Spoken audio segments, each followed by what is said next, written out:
Saudara-saudara kaum muslimin rahimakumullah. Manusia selalu berusaha untuk mencapai apa yang menjadi cita-citanya di dalam kehidupan ini. Segala daya dan dana, seluruh waktu dan tenaga, segenap kemampuan dan kekuatan dikerahkan untuk mencapai apa yang dicita-citakan. Ada orang yang di dalam berusaha mencapai cita-citanya tetap berpegang teguh kepada kaidah dan norma-norma yang harus dipatuhinya, baik itu norma-norma kehidupan bermasyarakat, berbangsa dan bernegara, lebih-lebih lagi itu menyangkut norma-norma kehidupan beragama. Artinya, di dalam mencapai cita-citanya, dia tetap menghormati dan mentaati halal haram, mengenal hak dan batil, tahu mana yang boleh dan mana yang tidak boleh. Tetapi di lain pihak, tidak jarang, bahkan banyak sekali orang-orang yang di dalam usaha mencapai cita-citanya terjebak dalam prinsip menghalalkan segala macam cara untuk mencapai satu tujuan. Tidak ada lagi kaedah dan norma-norma yang harus ditaatinya. Ia tidak peduli dengan halal dan haram. Ia tidak kenal hak dan batil. Ia tidak tahu mana yang boleh dan mana yang tidak boleh. Segala cara dilaksanakan asal tujuan tercapai. Maka lahirlah orang-orang yang mengambil jalan pintas dan potong kompas dalam usaha mencapai apa yang menjadi cita-cita dan tujuan dalam kehidupannya. Begitulah kita lihat dalam kehidupan ini. Yang di bawah ingin cepat naik ke atas, sementara yang di atas bertahan tidak mau turun dari tahta dan singgasananya.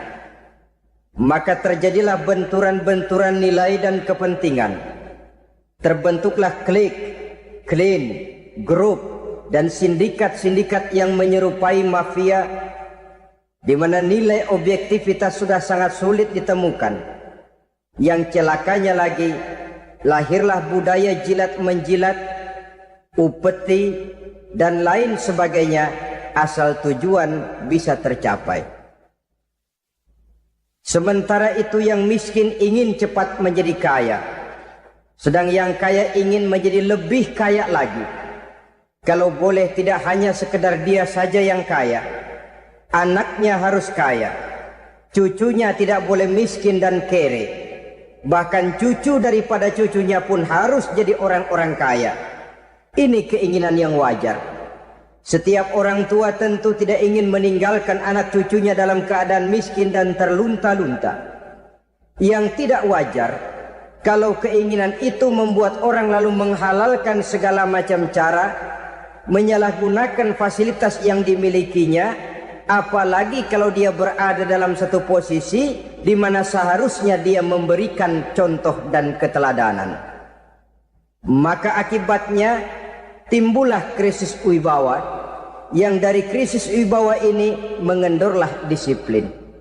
Sesungguhnya orang lalai, orang tidak mau berdisiplin karena di mukanya, di matanya, dalam pandangannya tidak ada lagi orang yang dianggapnya berwibawa. Dan wibawa itu hilang oleh karena orang merasa tidak ada keteladanan yang patut dijadikan contoh dalam kehidupannya. Inilah sesuatu yang kurang dirasakan di zaman kita sekarang ini. Bukan kurangnya teori, bukan kurangnya segala macam kaedah dan dalil, tetapi yang kita rasakan sekarang ini kurangnya contoh dan keteladanan dari orang-orang yang seharusnya memberikan contoh dan keteladanan itu. Berangkat dari sejarah dan kehidupan Rasulullah sallallahu alaihi wasallam, keberhasilan yang beliau peroleh, salah satu dasar utamanya ialah satunya kata dan perbuatan. Tidak bermental ganda, tidak bermain minyak di atas air, tidak menggunting dalam lipatan. Lidahnya adalah hatinya, ucapannya adalah perbuatannya, dan apa yang beliau ajarkan kepada orang lain, beliaulah pelaksana pertamanya. Saudara-saudara kaum muslimin rahimakumullah. Sementara itu pada sisi lain, yang miskin ingin cepat menjadi kaya, maka ia terjebak dalam prinsip tujuan menghalalkan cara apapun saja dilaksanakan asal dia bisa segera menjadi kaya. Maka salah satu jalan yang banyak dilaksanakan orang untuk mencapai kekayaan tanpa harus peras keringat dan banting tulang seperti umumnya orang adalah melalui satu jenis permainan yang umumnya kita kenal dengan nama judi. Ada dua bentuk dan pola daripada judi. Walaupun seiring dengan kemajuan ilmu pengetahuan dan teknologi canggih, peradaban manusia semakin tinggi, maka jenis macam judi yang dimainkan oleh manusia ikut-ikut menjadi canggih. Tetapi pada umumnya ada dua jenis macam judi itu. Pertama, ada judi yang dilakukan secara langsung, dalam arti seorang petaruh berhadapan dengan bandar atau orang berhadapan dengan orang. Dari judi yang dilaksanakan secara langsung ini, efek negatif yang segera bisa kita lihat dengan nyata. Pertama, timbulnya rasa dendam dan permusuhan. Walaupun orang nampak duduk berhadap-hadapan, walaupun kelihatannya mereka tertawa satu sama lain, tapi yakinlah itu cuma sekedar kulit saja. Pikiran yang ada dalam benak tiap-tiap orang yang terlibat dalam perjudian tidak lain ialah bagaimana saya bisa mengalahkan lawan main saya. Akibatnya tentu bisa kita pastikan akan timbullah dendam dan permusuhan bagi yang kalah, akan timbullah rasa sombong dan menganggap remeh orang lain bagi yang menang. Yang kedua, lalainya orang kepada apa yang menjadi tanggung jawab dan kewajibannya. Orang bisa lupa kepada anak dan istri. Kalau kepada anak dan istri saja sudah bisa lupa, apalagi kepada yang lain. Sebab anak dan istri memang merupakan bagian daripada kehidupan kita. Konon lagi saudara, konon lagi keluarga yang lain, anak istri saja bisa terlupakan oleh penyakit dan permainan yang bernama judi ini. Yang ketiga, hilangnya rasa sayang kepada harta. Harta yang didapatnya dengan peras keringat dan banting tulang, mungkin pergi pagi dan pulang sore. Setibanya dia di meja judi, apalagi uang tadi sudah bertukar dengan dalam bentuk koin, maka rasa sayang kepada harta itu tidak akan pernah ada lagi. Tetapi saudara-saudara, bagaimanapun juga, judi dalam artian langsung semacam ini hanya melibatkan orang-orang tertentu. Artinya selektif. Ada judi yang lebih berbahaya daripada jenis ini, perjudian massal. Taruhlah roulette dan kasino itu judi. Tetapi judi jenis roulette dan kasino ini bahayanya hanya untuk orang-orang tertentu yang memang sudah mapan, kelompok elit. Masa iya bocah angon di kampung main roulette? Apa ia yang tinggal di pinggir kali kenal kasino? Ya entahlah kalau kasino Prambos ya. Dari judi massal semacam ini lahirlah penyakit yang dinamakan tulul amal. Tulul amal, orang yang terlalu panjang angan-angan. Bukan tidak boleh orang bercita-cita, sebab cita-cita itu perlu. Katanya manusia tidak makan masih bisa hidup 1 bulan lebih. Manusia tidak minum masih bisa hidup 3 hari lebih. Tapi manusia tidak punya cita-cita 1 jam pun dia tidak akan bisa hidup. Karena faktor yang membuat kita bergairah menghadapi kehidupan, faktor yang mendorong kita untuk tetap berusaha dan tegar menghadapi resiko, karena adanya cita-cita di dalam kehidupan kita. Tetapi cita-cita tanpa direalisir dengan usaha, cita-cita yang tidak berangkat dari kemampuan yang ada, pada akhirnya hanya akan merupakan cita-cita yang mengawang, tidak akan terwujud dalam kenyataan dan akan membentuk manusia menjadi orang yang tulul amal, panjang angan-angan, terlalu muluk keinginan, tidak berangkat dari kemampuan dan kesanggupan yang ada pada dirinya sendiri. Maka penyakit inilah yang telah menghasilkan dan melahirkan penghayal-penghayal kelas berat, tukang-tukang ngelamun kelas tinggi yang hidup di angkasa luar. Dan sejarah belum pernah mencatat ada orang menjadi kaya karena judi, itu belum pernah. Saudara lihat saja orang kaya yang namanya Adnan Khashoggi, orang kaya yang namanya Henry Ford, orang kaya yang namanya Aristotle Onassis, orang kaya yang namanya David Rockefeller.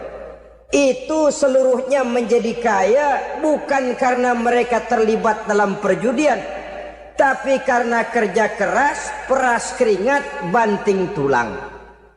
Dan itu dimulai sejak mereka masih remaja.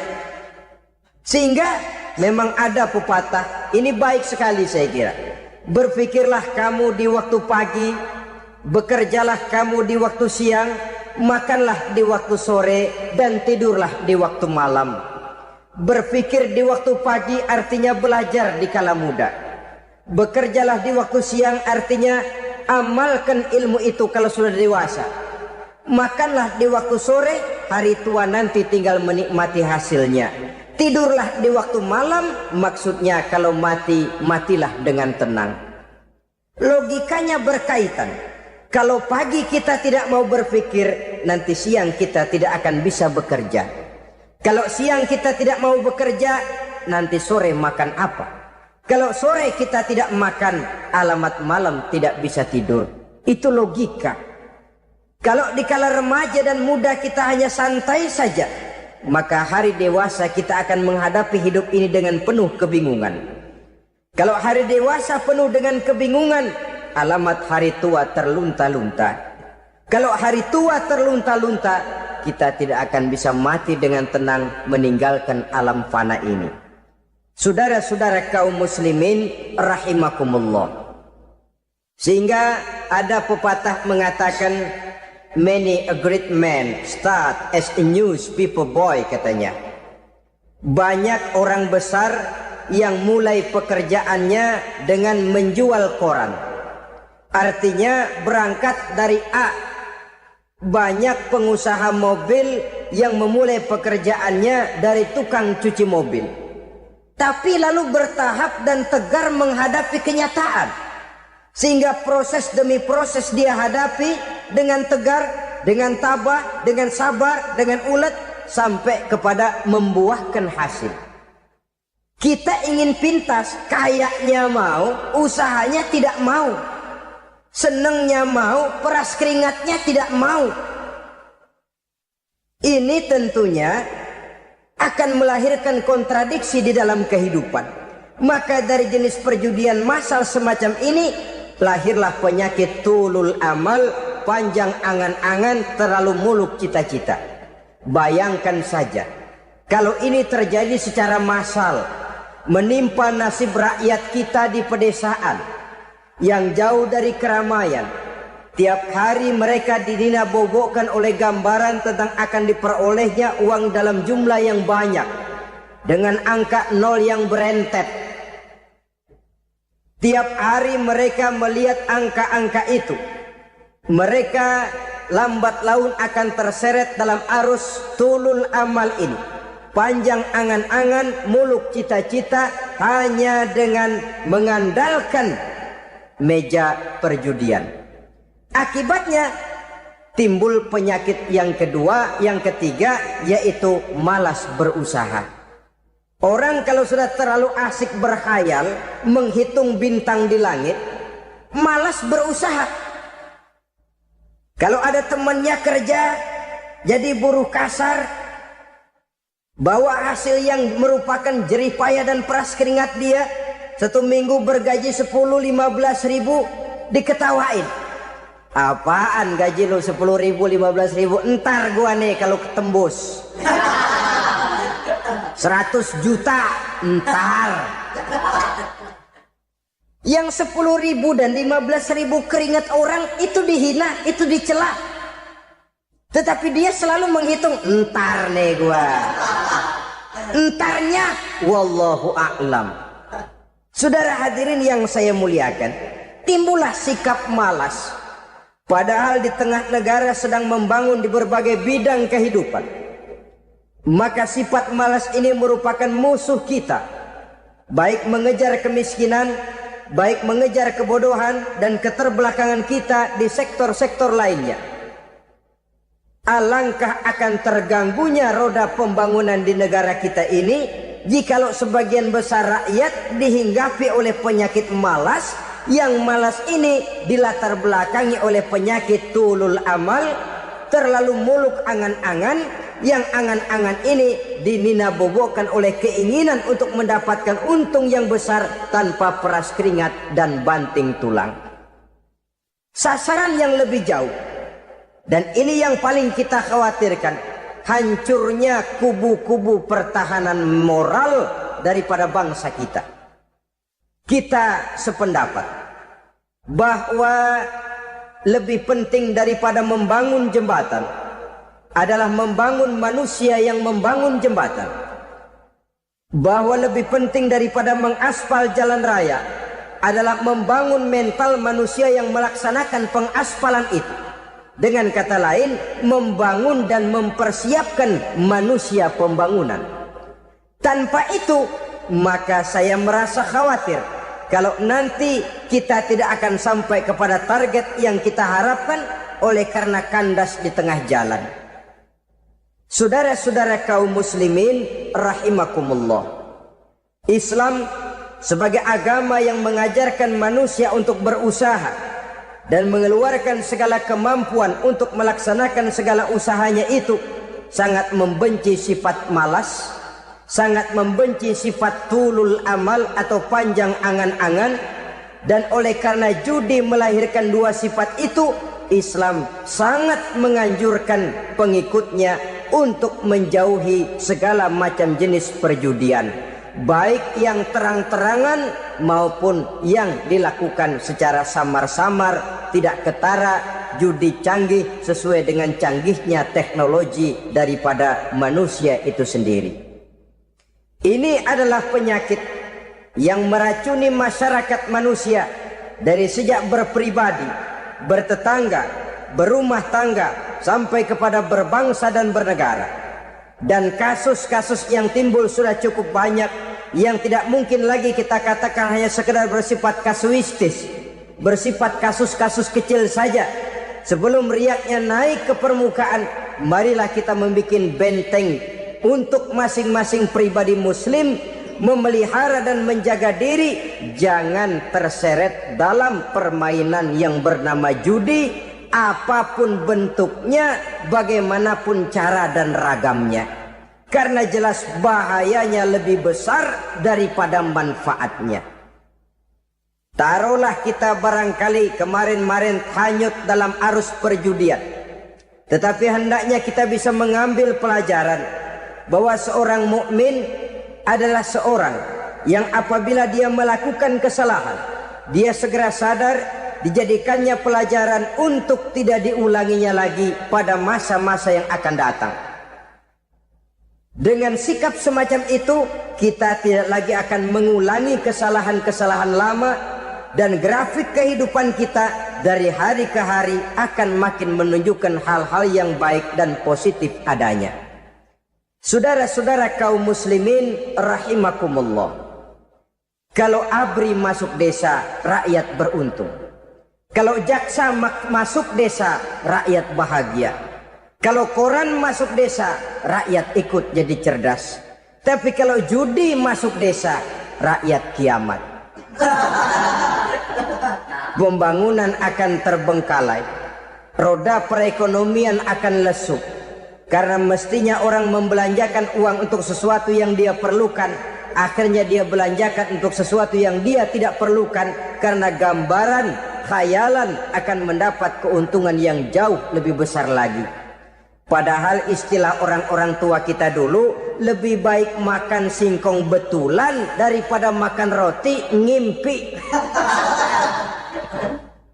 Artinya uang yang 1.000-2.000 rupiah itu lebih baik dibelikan beras, dimasak, makan bersama anak dan istri, terasa nikmat dan halalnya, ketimbang beli kertas lalu ngelamun, menghayal, menghitung yang bukan-bukan. Itu kertas dibolak madep mulon, dibolak madep mudik, diputar sana, diputar sini, akhirnya palanya ikut muter. Kira-kira apa yang cocok? Masih belum puas, kertas dilihat, orang gila ditanyain. Sudah tahu waras, orang gila yang ditanya. Masih belum puas, nanya orang gila, tidur di kuburan. Allahu Akbar. Padahal di rumahnya tempat tidurnya empuk, anget, nggak ada nyamuk. Kuburan, tidur di kuburan. Dampak-dampak negatif yang semacam ini pada gilirannya mau atau tidak mau akan menyeberang kepada garis akidah, membahayakan dan mengancam nilai-nilai tauhid yang kita miliki. Sudah kertas dibolak-balik, tidak puas, orang gila ditanya. Orang gila ditanya belum maram, tidur di kuburan. Barangkali ada bisikan. Saudara hadirin yang saya muliakan, memang walaupun wahyu sudah berhenti, tapi Allah masih memberikan ilham kepada hamba-hambanya yang dikehendakinya. Tetapi ilham itu bentuknya positif. Kalau saudara pagi-pagi berniat, tahu-tahu datang pikiran nanti malam mau ngaji, itu namanya ilham. Kalau saudara sedang merenung, tahu-tahu datang pikiran, saya mau sedekah, itu namanya ilham, bentuknya positif. Tapi kalau ngelamun, tahu-tahu datang pikiran nomor sekian sekian sekian pasang, itu bukan ilham, itu belis. Saudara hadirin yang saya muliakan, tidak puas tidur di kuburan, cari yang lebih paten lagi, dukun ditanya. Nah, saya ingin menuduhkan persoalan. Apa tidak boleh orang ziarah kubur? Apa tidak boleh orang pergi ke dukun? Ini dalam kaitannya dengan judi, karena ini penyakit yang sudah merajalela, mewabah di kalangan masyarakat kita di lapisan yang bawah ini. Saudara hadirin yang saya muliakan, ziarah kubur bukan saja boleh, malah dianjurkan oleh Nabi. Tetapi ziarah kubur yang dianjurkan oleh Nabi itu dengan tujuan pertama, agar orang ingat kepada mati. Kafa bil mauti wa'izah, kata Nabi. Cukup dengan mengingat mati menjadi pelajaran bagi kamu semua. Maka etikanya diajarkan, kalau saudara ziarah kubur sampai di depan pintu kubur itu kan, Assalamualaikum ya ahlal kubur wa inna insyaallahu bikum lahikun. Kami satu saat insya Allah pasti akan menyusul kamu. Kalau kamu sekarang berbaring di sini, satu saat kami akan berbaring di sini. Ziarah kubur mengingatkan orang kepada mati. Orang yang ingat kepada mati, gaya hidupnya lain dengan orang yang tidak ingat mati. Nah, orang kalau nggak ingat mati, gaya hidupnya nggak terkontrol. Kalau dia berkuasa, Fir'aun. Itu nggak ingat mati. Kalau dia kaya, Korun. Sudah gambarannya nggak merupakan gambaran-gambaran yang baik. Orang yang ingat mati, dia berkuasa, dia berlaku adil. Satu saat saya akan mati dan ini akan dimintakan pertanggungan jawab. Orang kaya ingat mati, dia akan jadi pemurah. Kenapa? Kalau saya diberikan ilmu, pertanyaan akhirat cuma satu, ilmumu kau amalkan untuk apa? Kalau saya diberikan umur panjang, pertanyaan akhirat cuma satu, umurmu kau habiskan di mana?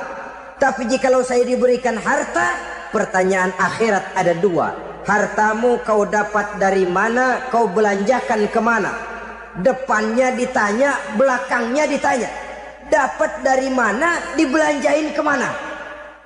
Sebab dua-duanya berkaitan dengan kegiatan. Kadang-kadang dapatnya dari jalan yang baik, tapi keluarnya ke tempat yang tidak baik, itu pun tidak betul. Atau dapatnya dari yang tidak baik, tapi dibelanjakan untuk yang baik, itu pun tidak bisa diterima. Oleh karenanya, dengan mengingat mati, gaya hidup seseorang jadi terkontrol karenanya. Yang kedua, dianjurkan kita untuk berziarah kubur itu mendoakan orang-orang yang sudah meninggal. Mal mayyitu fi qabrihi illa kal gharikil mutaghawis, kata Nabi. Orang yang sudah meninggal itu di alam barzakhnya adalah seperti orang yang tenggelam di lautan, menunggu doa dari keluarganya yang masih hidup. Apakah itu anaknya, kemenakannya, cucunya, dan lain sebagainya. Adapun yang kalau kita ziarahi itu kuburnya orang-orang yang kita tahu merupakan orang soleh, orang yang berjiwa bersih, yang kita kenal ketakwaannya kepada Allah Subhanahu wa Ta'ala, tidak ada salahnya kita bertabarruk, asal jangan dengan satu keyakinan bahwa dia secara mandiri bisa mendoakan kita. Dia hanya bisa melakukan itu hanya dengan izin Allah.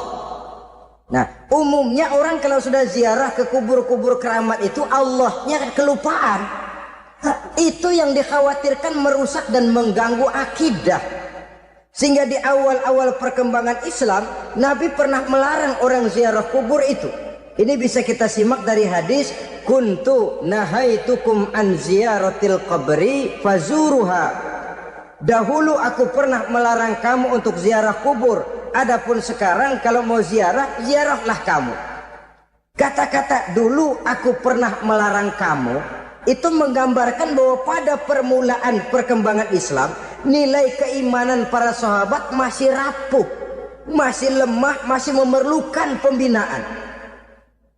Sehingga kalau mereka sering ke kubur, dikhawatirkan mereka minta kepada kubur. Nah, tetapi tatkala nilai keimanannya sudah mapan, sudah kuat, kata Rasul, fazuruha. Adapun sekarang kalau mau pergi berziarah, ziarahlah kamu. Saudara hadirin yang saya muliakan, jadi jangan melupakan Allah. Saya bisa saja berkata, kalau saya misalnya pakai cincin, lalu saya bilang, saya sejak pakai cincin ini, jangan anak gadis, nenek-nenek ngelihat saya lemes. Atau sejak pakai cincin ini, dagangan laris bener. Cincin itu yang menggelincirkan akidah. Untuk tidak tergelincir, orang harus tidak melupakan Allah. Dia bisa berkata, alhamdulillah, Allah memberikan keistimewaan kepada batu cincin saya. Batu cincinnya tidak apa-apa, Allah yang memberikan keistimewaan. Ini dalam bentuk yang langsung. Dalam bentuk yang tidak langsung kita bisa lihat, misalnya kalau petani ditanya, oh ini bisa panen besar ini rahasianya apa Pak? Oh, pupuk urea, pupuk urea. Nah, Allah nomor 16. Seorang petani yang baik keimanannya, dia akan berkata, kami bisa panen besar karena izin Allah. Lah kalau pupuknya mah pakai pupuk urea, izin Allahnya dahulu, baru kemudian pupuknya nyusul. Jadi sebenarnya bukan cuma pergi ke dukun yang bisa merusak keimanan, pergi ke dokter juga bisa loh merusak keimanan. Kalau berkeyakinan bahwa dokter itulah yang memberikan sembuh, kenapa akidah saudara tidak tergelincir karenanya? Dokter hanya memberikan obat dan resep, sembuh itu datangnya dari Allah. Ini yang diungkapkan lewat lisan Nabi Ibrahim alaihissalam, wa idza maridtu fahuwa yashfini. Apabila aku sakit, dialah Allah yang memberikan sembuh. memberikan sembuh. Jangan juga menyalahartikan ayat ini. Ada ayat begini sakit terus nekat. Udah nggak usah berobat dah, memang penyakit dari Tuhan, ntar waktunya baik ya baik dah. Udah ampeg terus dah. Orang yang berobat saja belum tentu sembuh, apalagi yang tidak berobat. Sama juga orang nggak sembahyang kita ajakin ngotot, lo juga yang sembahyang belum tentu masuk surga katanya. Lah yang sembahyang belum tentu masuk surga, bagaimana cengoran lo yang nggak sembahyang?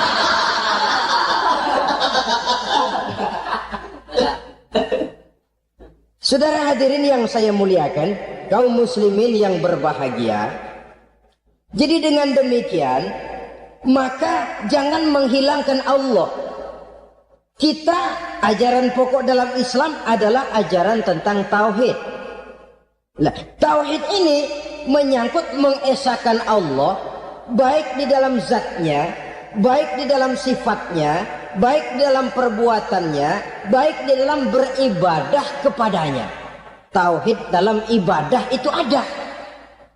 Tauhid dalam zat artinya zat Allah itu tidak tersusun, tidak terdiri dari bagian-bagian yang bisa dipecah-pecah. Ya seperti kita ini kan ada kepala, ada kaki, ada tangan. Allah tidak tersusun zatnya dari bagian-bagian. Esa zatnya tidak bisa dibagi-bagi. Esa sifatnya artinya Allah itu sifatnya tidak pernah berubah. Sejak dahulu sampai sekarang Allah itu cinta kepada orang beriman yang melakukan kebaikan. Dan Allah benci kepada orang kufur yang melakukan kejahatan. Mustahil satu saat Allah berubah. Orang kufur yang berbuat kejahatan didemenin, orang mukmin yang berbuat kebaikan dikeselin. Misalnya tahun 2000 Tuhan giliran jengkel sama orang mukmin.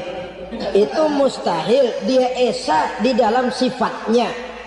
Lain dengan sifat kita manusia. Sifat kita ini kan relatif. Ada saatnya kita senang, lain saat yang kita senang betul kita caci maki. Hari ini kita caci maki, besok kita puji. Lihat teman kaya, habis kita omongin, boleh jadi dia kaya. Kenapa? Dukunnya 36. Begitu kita habis caci maki begitu, dia datang ngasih duit sama kita. Cacian itu bisa berubah menjadi pujian. Lu ya emang bukan main dah. Sifat kita itu relatif, bisa terpengaruh oleh situasi dan kondisi.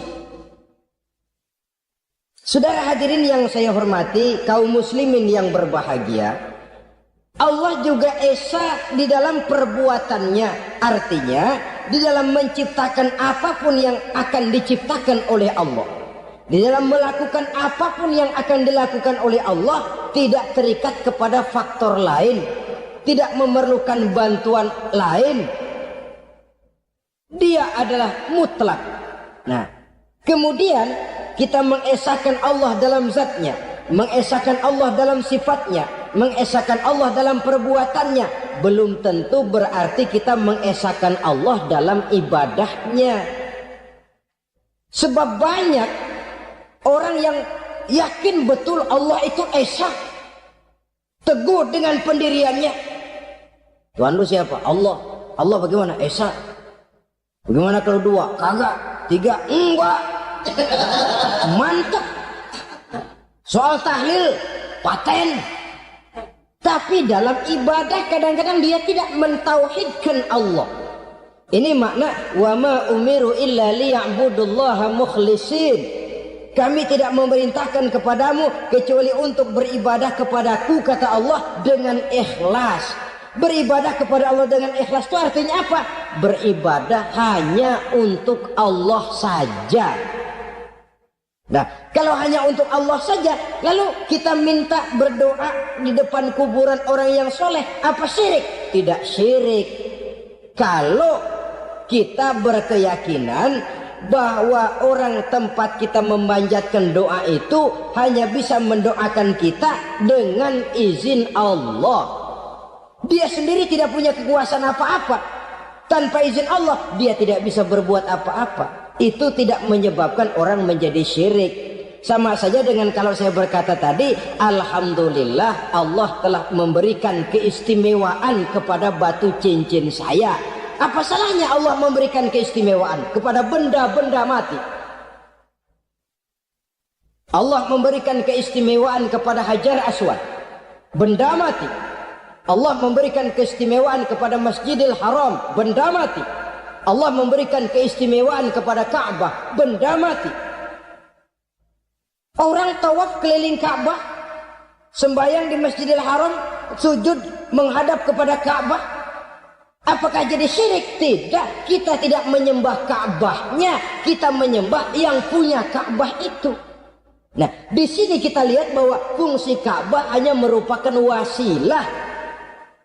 Tapi kalau Allahnya kita hilangkan, jadilah kita penyembah batu. Hanya saja batu itu berbentuk 4 bernama Ka'bah. Sa'i, orang yang melaksanakan haji, lari-lari antara Safa dan Marwah, amalan apa itu? Seakan-akan kita menghormati bukit-bukit, gunung-gunung. Tapi bukan itu yang kita tuju dalam pelaksanaan sa'i itu. Yang kita tuju adalah ini perintah Allah. Allahnya yang diutamakan. Maka hal semacam ini tidak menyebabkan orang menjadi syirik dan tergelincir dari tauhid. Tapi kalau ziarah kubur dengan niat cari buntutan, cari nomor yang cocok, ini niatnya saja sudah salah. Nah, kalau berangkat dengan niat yang salah, sampai di sana saya yakin, seyakin-yakinnya amalannya pasti salah. Lah, kubur yang diziarahin bukan kubur orang soleh. Ya mana ada orang soleh ngasih kode buntut. Ada juga orang salah, bukan orang soleh itu. Kadang-kadang dia nggak tahu kuburan siapa, nongkrong aja di situ. Memang sulit, saudara-saudara. Mental ya, namanya mental. Kalau memang mental sudah mental judi, apa saja bisa dijudiin. Jadi orang nggak perlu sebenarnya pemerintah terlalu gini, nggak usah. Kembali saja kepada mental. Kalau mental memang sudah mental judi, apaan aja bisa dijudiin. Pulang tengah malam nabrak babi, babi yang keluar nih.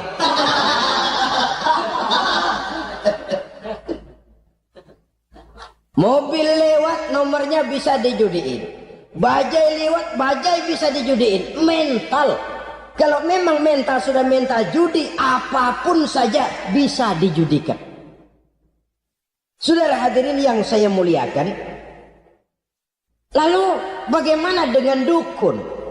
Ya, saudara hadirin, pergi ke dukun hakikatnya sama dengan pergi ke dokter.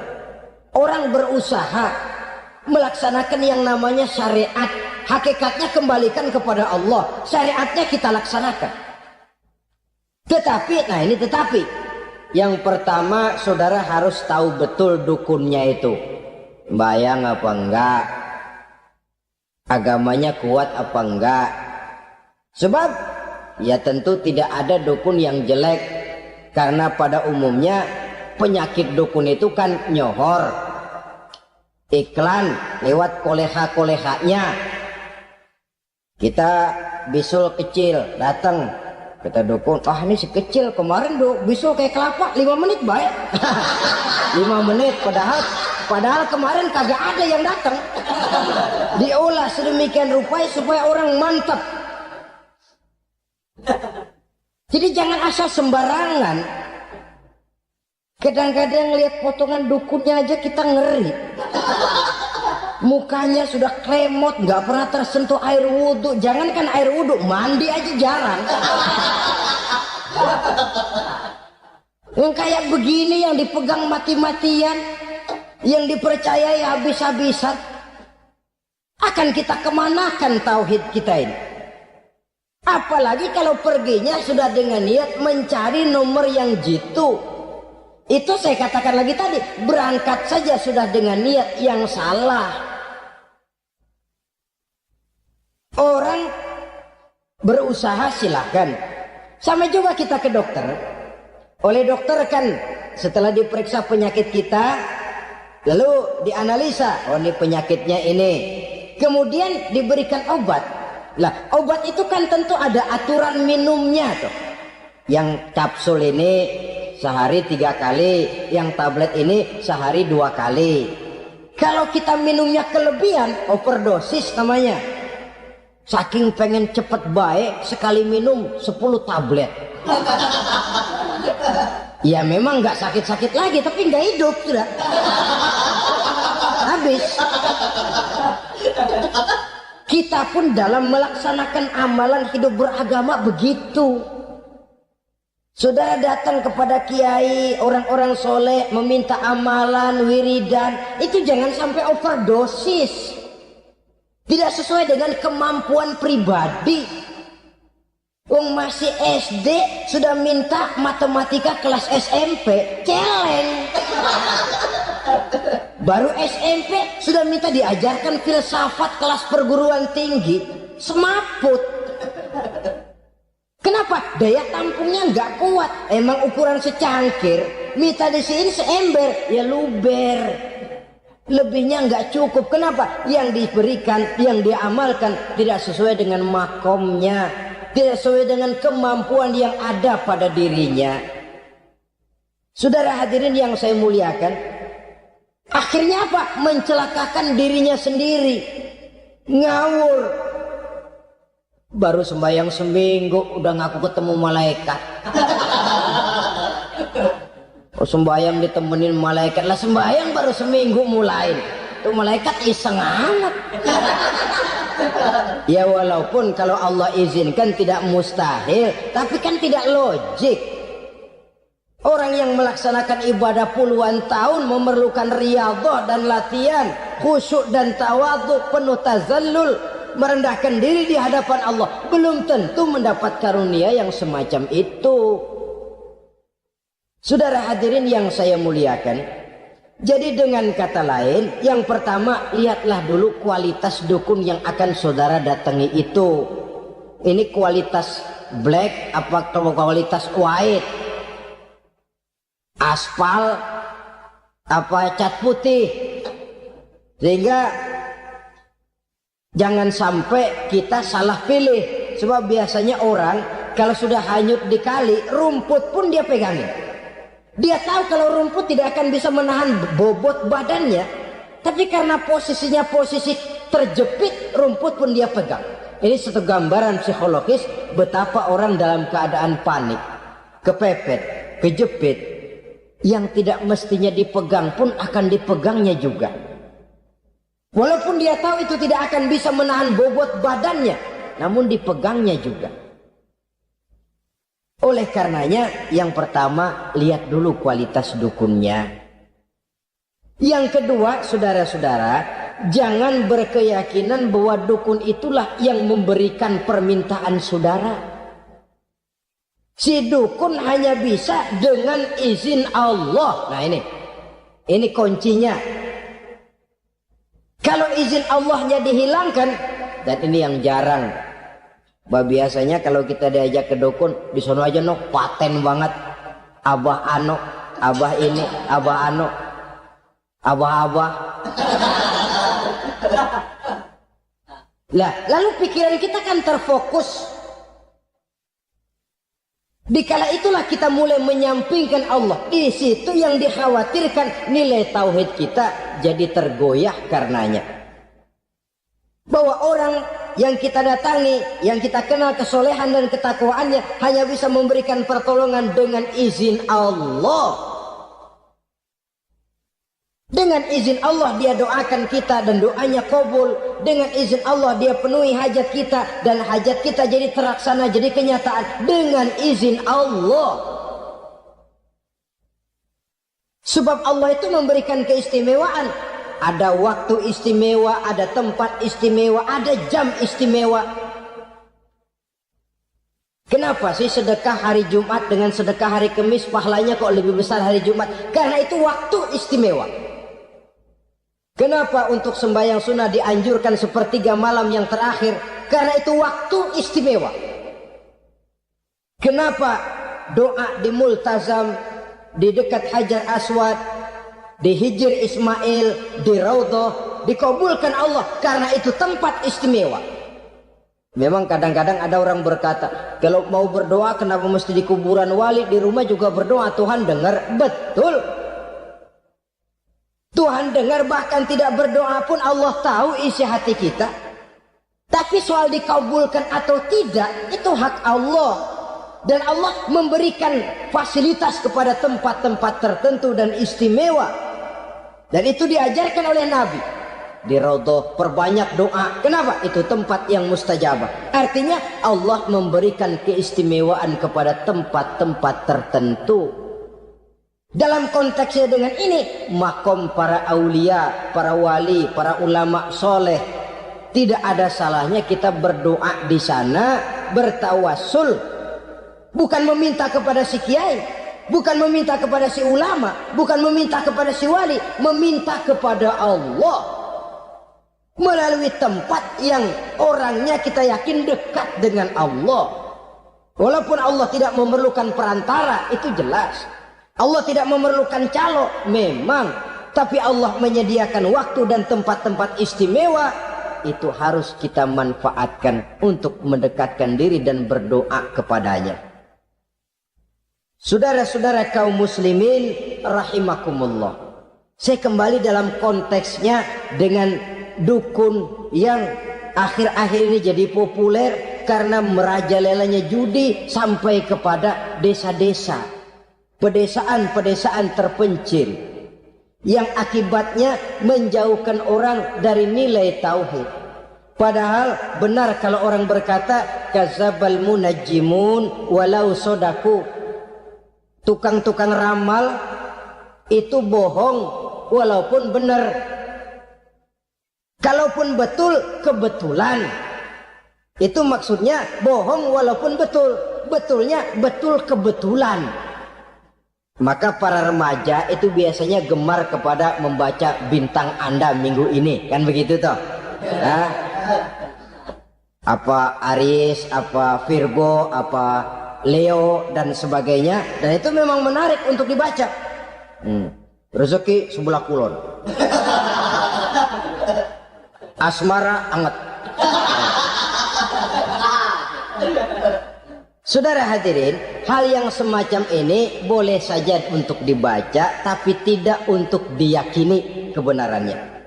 Boleh saja untuk dibaca, tapi tidak untuk diyakini kebenarannya. Karena meyakini kebenarannya sama saja dengan mendahului Allah. Dan itu bisa menggelincirkan nilai-nilai tauhid kita. Tauhid dalam ibadah saya katakan tadi, menyembah hanya kepada Allah, bermohon hanya kepada Allah dengan menggunakan fasilitas-fasilitas yang disediakan oleh Allah, baik berupa waktu maupun tempat-tempat tertentu. Dan orang-orang ya, kalau waktu dan tempat saja ada yang diberikan keistimewaan oleh Allah, padahal tempat itu benda mati, apalagi manusia yang merupakan makhluk hidup. Saudara hadirin yang saya muliakan, saudara-saudara kaum muslimin yang berbahagia, sehingga dengan demikian kita tetap menjaga nilai-nilai akidah. Dan dengan ini syariat kita laksanakan tanpa membuang hakikat. Sebab hakikat tanpa syariat itu kosong. Syariat tanpa hakikat juga tidak ada tujuan. Yang penting hati bersih, nggak sembahyang nggak apa-apa. Mana bisa begitu mas? Kalau memang hati bersih nggak usah sembahyang nggak apa-apa. Nabi Muhammad dulu berhenti dong sembahyang. Sebab beliau orang yang hatinya paling bersih. Nah, orang yang hatinya paling bersih saja sembahyang yang enggak berhenti, masa kita lalu mau berhenti? Yang penting kan kita bisa dekat dengan Allah melalui perasaan, banyak-banyak ingat. Apa itu sembahyang? Macam-macam. Itu hakikat saja tanpa syariat ia tidak bisa. Syariat saja tanpa hakikat juga gerak lahir yang tanpa roh namanya. Kita melakukan sholat tapi kita tidak tahu untuk apa kita sholat dan kenapa kita sholat dan siapa yang kita sembah di dalam kita sholat. Sehingga dengan demikian keduanya tidak bisa terpisahkan satu sama lain. Seperti halnya kulit dan isi. Barangkali pernah saya ingatkan, kulit penting, isi pun juga penting. Hakikat penting, syariat juga penting. Dan kita jangan salah mengartikan terjebak dalam ucapan-ucapan yang masih memerlukan penafsiran. Sehingga lalu kita cenderung mendiskreditkan dan menjelekkan para wali. Misalnya ada ucapannya Syekh Abdul Qadir Jailani yang berkata begini, barang siapa yang masuk ke rumahku lalu ia memakan makananku, maka ia akan masuk surga. Ini kalau ucapan ini dipahami secara apa adanya, ya jelas orang bisa tergelincir. Tapi kalau ditafsirkan secara betul, siapa yang masuk ke dalam rumahku? Di mana rumah Syekh Abdul Qadir? Di mana umumnya rumah para wali? Di masjid. Jadi siapa yang masuk ke dalam rumahku? Masjid. Lah kalau sudah di dalam masjid, makanannya apa? Getuk. Tentu saja tidak. Kalau sudah di masjid itu ya makanannya ya wirid, zikir, tahajud, baca Quran, paling kurang iktikaf. Jadi siapa yang masuk ke masjid lalu dia sujud, wirid, zikir, ya jelas saja surga. Jangan membaca ucapan ini lantas rame-rame nyari bekas rumah Syekh Abdul Qadir. Rame-rame masuk ya rumah kecil. Saudara hadirin, kita terlalu terpaku kepada materi ucapan dan melupakan filsafat daripada ucapan itu sendiri. Dalam kondisi yang sedemikian, sangat boleh jadi orang lalu tergelincir karenanya. Oleh karena itulah saudara-saudara, saya kembali kepada satu prinsip. Bahwa sebenarnya dengan tidak perlu menyalahkan pihak-pihak lain, mari kita kembali kepada sikap mental kita sebagai muslim.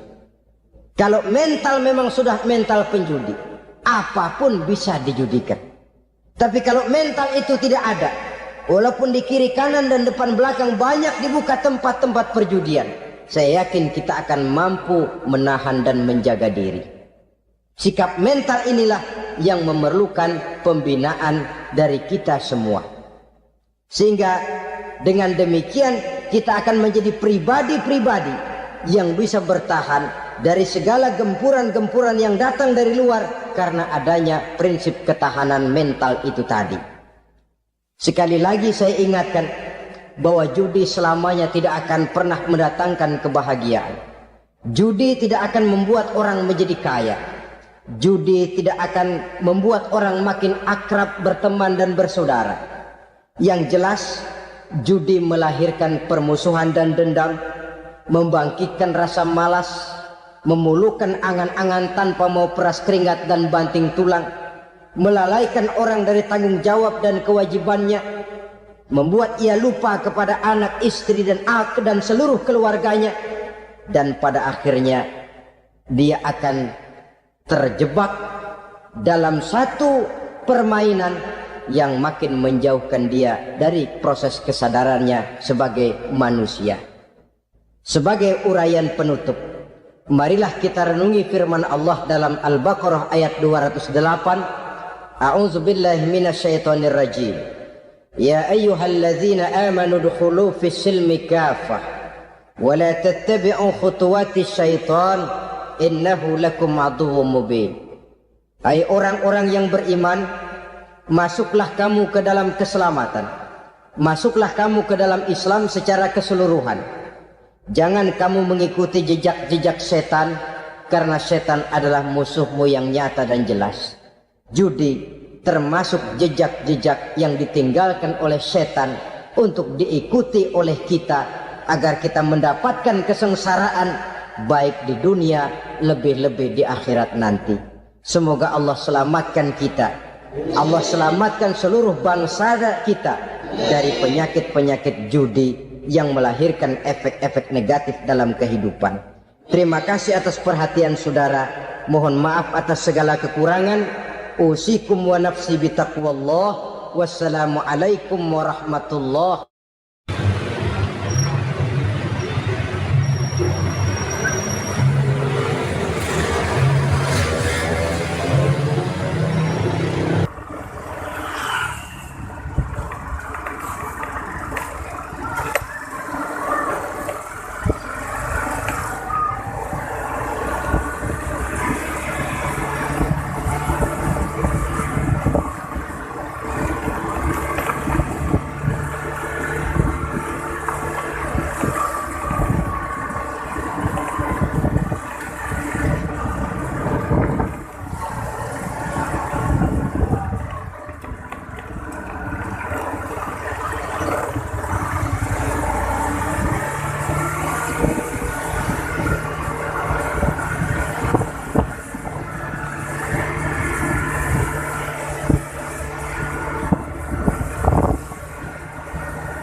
Assalamualaikum. Bu, sekol, Bu. Nasi Nggih, satu. satu mawon. Niki gedang goreng ta, Bu? Iya, pisang goreng, tape goreng. Gedang gorengnya kalih nggih.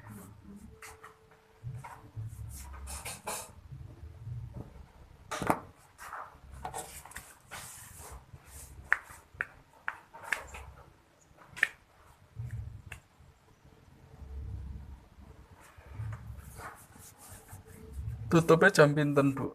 Jam 1. Jam 1 sakniki.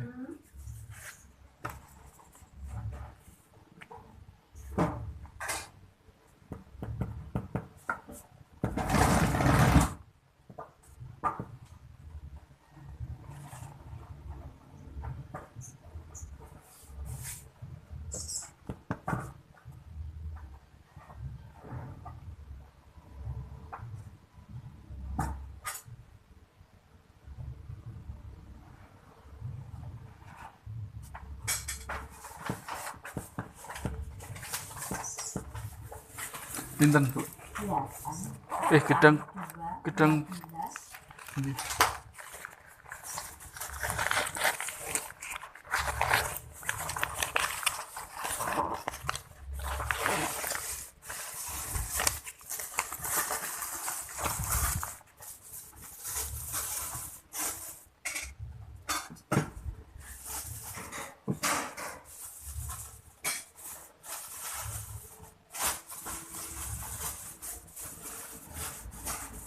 Niki Bu nggih pas kalau. Suwun ya, Bu.